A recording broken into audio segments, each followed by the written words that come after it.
DB কার্যালয়ে 6 জনকে তুলে নিয়ে গিয়ে অমানসিক নির্যাতন এবং নিপীড়ন নির্যাতন করে তাদেরকে কারেন্টের শর্ট দিয়ে তাদের মাথায় বন্দুক ঠেকিয়ে তাদেরকে দিয়ে বিবৃতি দেওয়া হয়েছে যে কোটা আন্দোলন যেহেতু সরকার মেনে নিয়েছে, আমরা আর কোনো আন্দোলনে যাব না, সহিংসতা যাব না, বিশ্ববিদ্যালয়গুলো খুলে দেওয়া হোক। এবং ডিবি কার্যালয় থেকে তাদেরকে সংবাদ সম্মেলন করানো হয়েছে, যেখানে সংবাদ সম্মেলন করার কথা হচ্ছে ঢাকা বিশ্ববিদ্যালয় কিংবা রাজু ভাস্কর্যের সামনে থেকে। এই 6 জনকে তুলে নিয়ে গেছে নাহিদের, দেখেন নাহিদের রানের উপরে হচ্ছে আপনার পেপার দেওয়া, পেপারের উপরে হচ্ছে আপনার সেই কাগজটা যেটার ভিতরে লিখিত ডিবি হারুন লিখে দিয়েছে, সেই বিবৃতিটা সাংবাদিকদের সামনে প্রকাশ করেছে। নাহিদের পায়ের সামনে পেপার, নাহিদ কিন্তু লুঙ্গি পরা অবস্থায়। নাহিদের যে এই যে এই আমাদের যে যৌনাঙ্গ কিংবা আমাদের যে রান আছে, এই জায়গায় নাহিদের কারেন্টের শট দিয়ে জায়গা পুরো পুড়ে ফেলেছে এবং শারীরিক মানসিক নির্যাতন করে যেন সেটা বোঝা না যায় নাহিদ লুঙ্গি পরে আছে, সে তো প্যান্ট পরতে পারতেছে না, এই কারণে এখানে পত্রিকা দিয়ে ঢেকে দেওয়া হয়েছে।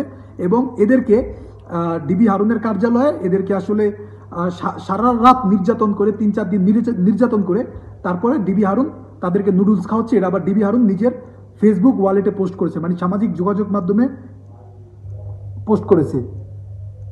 এই যে দেখেন সামাজিক যোগাযোগ মাধ্যমে ডিবি হারুনের অফিসিয়াল ফেসবুক পেজ, যেটা এখানে তিনি পোস্ট করেছেন। এই যে বাচ্চাগুলো, এই ছেলেগুলোকে খাওয়াচ্ছে নুডলস, সামাজিক যোগাযোগ মাধ্যমে এটা পোস্ট করেছেন। তো ডিআইজি হারুনকে, ডিবি হারুনকে আমরা কম বেশি সবাই চিনি, তিনি কতটা নির্লজ্জ, কতটা বেহায়া, এবং তিনি প্রধানমন্ত্রী কতকার চাটুকার। দেশের বিপক্ষে গিয়ে তিনি ইন্ডিয়ার দালালি করে অসংখ্য মায়ের বুক খালি করেছে ডিবি হারুনের কথা অসংখ্য। এখন আমার কথা হচ্ছে, যদি সত্যিকারের অর্থে এই 6 জন সমন্বয়ক এই বিবৃতি দেয় যে আমরা আন্দোলন চালাবো না, তাহলে এই যে তোদের এই আন্দোলনের কারণে, তোদের এই ডাকের কারণে হাজার হাজার মানুষের বুক খালি হলো, মায়ের বুকগুলা খালি হলো, তাহলে এটার বিচার কি হবে? এটার কি বিচার হবে? তারা যদি সত্যি এই বিবৃতি দিয়ে থাকস, আমার মনে হয় না এরা বিবৃতি দিছে, এদের এই মাথায় বন্দুকের নল থেকে এদের কাছে বিবৃতি দেওয়া হয়েছে। ডিবি হারুন এদেরকে আটকিয়ে রেখেছে, শারীরিক মানসিক নির্যাতন করে এদেরকে দিয়ে বিবৃতি দেওয়ানো হয়েছে।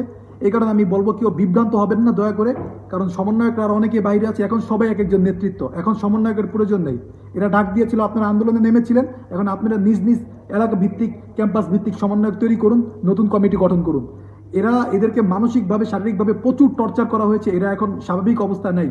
এবং নাহিদ ভাইকে এই জায়গায় একদম পুড়ে ফেলেছে মারতে মারতে, এবং অবস্থা কাহিল করে দিয়েছে। এই কারণে আমি বলবো কেউ বিভ্রান্ত হবেন না, এটা আসলে সরকারেরই একটা পরিকল্পনা যে এদেরকে দিয়ে মিথ্যা, সরকার নিজেই, ডিবি হারুন নিজেই লিখে দিয়ে সেই বিবৃতি এদেরকে দিয়ে পড়িয়ে দিয়েছেন।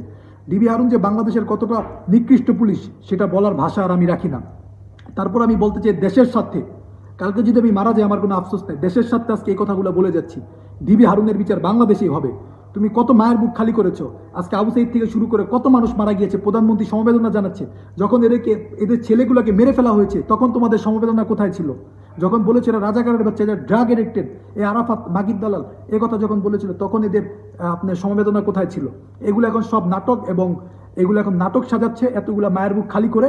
এবং এরা যে অভিনেতা এটা আমরা আগের থেকে জানি। ছাত্ররা কেউ বিভ্রান্ত হবেন না, নতুন ঘোষণা আসছে, নতুন নেতৃত্ব আসছে, এবং এই ঘোষণার অপেক্ষা থাকুন, রাজপথে সবাই একসাথে নামুন।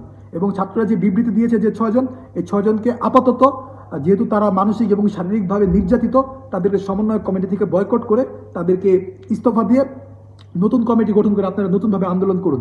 কারণ হচ্ছে এই 6 জনের তো আর শারীরিক মানসিক টর্চার হয়েছে, কিন্তু যেসব মায়ের বুক খালি হয়েছে, যেসব ছেলেগুলো মারা গেছে, এদের বিচার কে করবে? যে পুলিশগুলো আজকে গুলি চালিয়েছে এদের বিরুদ্ধে আইনগত ব্যবস্থা নিতে হবে না?